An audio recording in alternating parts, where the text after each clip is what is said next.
കിഴക്കൻ democratic republic of കോങ്കോയെ നടുക്കി അതിക്രൂരമായ ഭീകരാക്രമണം. ഇന്നലെ പുലർച്ചെ 1 മണിയോടെ നടന്ന ആക്രമണത്തിൽ ഒരു ക്രിസ്ത്യൻ പള്ളിക്ക് നേരെയായിരുന്നു ആക്രമികളുടെ പ്രധാന ലക്ഷ്യം. മനുഷ്യത്വരഹിതമായ ഈ നടപടിയിൽ ചുരുങ്ങിയത് 38 പേർക്ക് ജീവൻ നഷ്ടമായെന്നാണ് പ്രാഥമിക റിപ്പോർട്ടുകൾ സൂചിപ്പിക്കുന്നത്. എന്നാൽ മരണസംഖ്യ ഇനിയും ഉയർന്നേക്കാമെന്നാണ് അധികൃതർ ആശങ്കപ്പെടുന്നത്. അക്രമികൾ പള്ളിയോടൊപ്പം സമീപത്തെ നിരവധി വീടുകളും കടകളും തീയിട്ടു. ഇത് പ്രദേശത്ത് വ്യാപകമായ നാശനഷ്ടങ്ങൾക്ക് ഇടയാക്കി.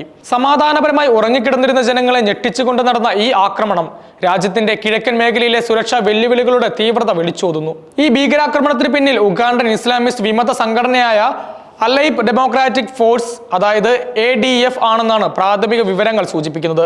ADF ആഗോള ഭീകര സംഘടനയായ ഇസ്ലാമിക് സ്റ്റേറ്റുമായി അതായത് IS അടുത്ത ബന്ധം പുലർത്തുന്ന ഒരു വിഭാഗമാണ്.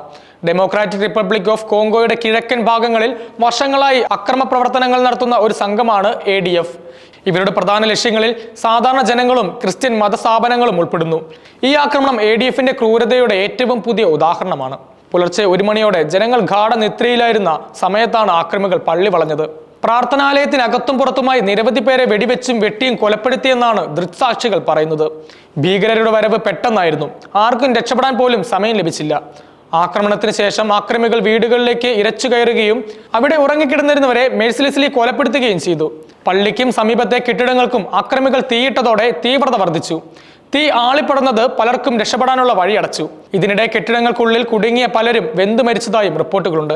ആക്രമണത്തിൽ നിന്ന് രക്ഷപ്പെട്ടവർ ഭീകരമായ അനുഭവങ്ങളാണ് പങ്കുവെക്കുന്നത്. കണ്ണടച്ചു തുറക്കുന്ന വേഗത്തിൽ തങ്ങളുടെ പ്രിയപ്പെട്ടവരെ നഷ്ടപ്പെട്ടതിന്റെ വേദനയിലാണ് അവർ. പല കുടുംബങ്ങളിലെയും മുഴുവൻ അംഗങ്ങളെയും കൊലപ്പെടുത്തിയതായും വിവരങ്ങൾ വരുന്നുണ്ട്.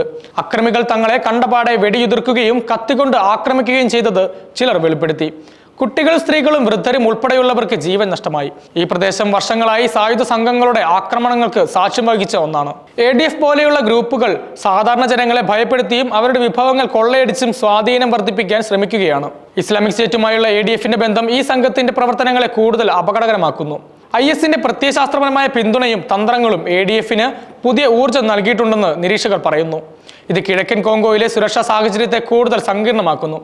ഡെമോക്രാറ്റിക് റിപ്പബ്ലിക് ഓഫ് കോങ്കോയുടെ സൈന്യവും ഉഗാണ്ടൻ സൈന്യവും സംയുക്തമായി ADFനെതിരെ ഓപ്പറേഷനുകൾ നടത്തുന്നുണ്ടെങ്കിലും ഈ സംഘം ഇപ്പോഴും ശക്തമായി തുടരുകയാണ്.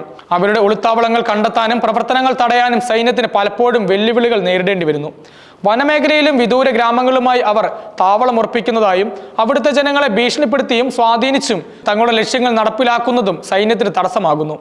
ഈ ആക്രമണം ഈ മേഖലയിലെ സൈനിക നടപടികൾ കൂടുതൽ ശക്തമാക്കാൻ സർക്കാരിന് മേൽ സമ്മർദ്ദം ചെലുത്തും. ആക്രമണത്തിൽ പരിക്കേറ്റ നിരവധി പേരെ സമീപത്തെ ആശുപത്രികളിൽ പ്രവേശിപ്പിച്ചിരിക്കുകയാണ്. പലരുടെയും നില ഗുരുതരമായതിനാൽ മരണസംഖ്യ ഇനിയും ഉയരാനുള്ള സാധ്യത തള്ളിക്കളയാനാകില്ല. രക്ഷാപ്രവർത്തനവും ഇപ്പോഴും തുടരുകയാണ്. തീവ്രവാദികളുടെ ആക്രമണത്തിൽ തകർന്ന കെട്ടിടാവശിഷ്ടങ്ങൾക്കിടയിൽ കൂടുതൽ മൃതദേഹങ്ങൾ ഉണ്ടോ എന്നും രക്ഷാപ്രവർത്തകർ പരിശോധിച്ചു വരികയാണ്. പ്രദേശവാസികളിൽ പലരും ഭയന്ന് വീടുകൾ ഉപേക്ഷിച്ച് പലായനം ചെയ്തതായും റിപ്പോർട്ടുകളുണ്ട്. ഇത് പുതിയൊരു മാനുഷിക പ്രതിസന്ധിക്ക് വഴിവെച്ചേക്കാം.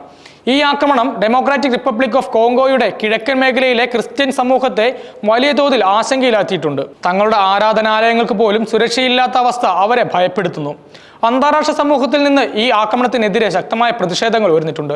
സമാധാനപരമായ ജനങ്ങളെ ലക്ഷ്യം വെച്ചുള്ള ഇത്തരം ക്രൂരമായ നടപടികളെ ശക്തമായി അപലപിച്ചുകൊണ്ട് വിവിധ രാജ്യങ്ങളും മനുഷ്യാവകാശ സംഘടനകളും രംഗത്തെത്തിയിട്ടുണ്ട്. ഭീകരവാദത്തിനെതിരെ ഒന്നിച്ചു നിൽക്കേണ്ടതിന്റെ ആവശ്യകതയാണ് ഈ ആക്രമണം ഓർമ്മിപ്പിക്കുന്നത്. ഈ ദുരന്തത്തിന് കാരണമായവരെ കണ്ടെത്താനും നീതി ഉറപ്പാക്കാനും അന്താരാഷ്ട്ര സമൂഹം കോങ്കോ സർക്കാരിന് പിന്തുണ നൽകേണ്ടതുണ്ട്. കിഴക്കൻ കോങ്കോയിൽ സമാധാനം പുനഃസ്ഥാപിക്കാൻ ADF പോലുള്ള ഭീകര സംഘടനകളെ പൂർണ്ണമായും തുടച്ചു നീക്കേണ്ടത് അത്യാവശ്യമാണ്.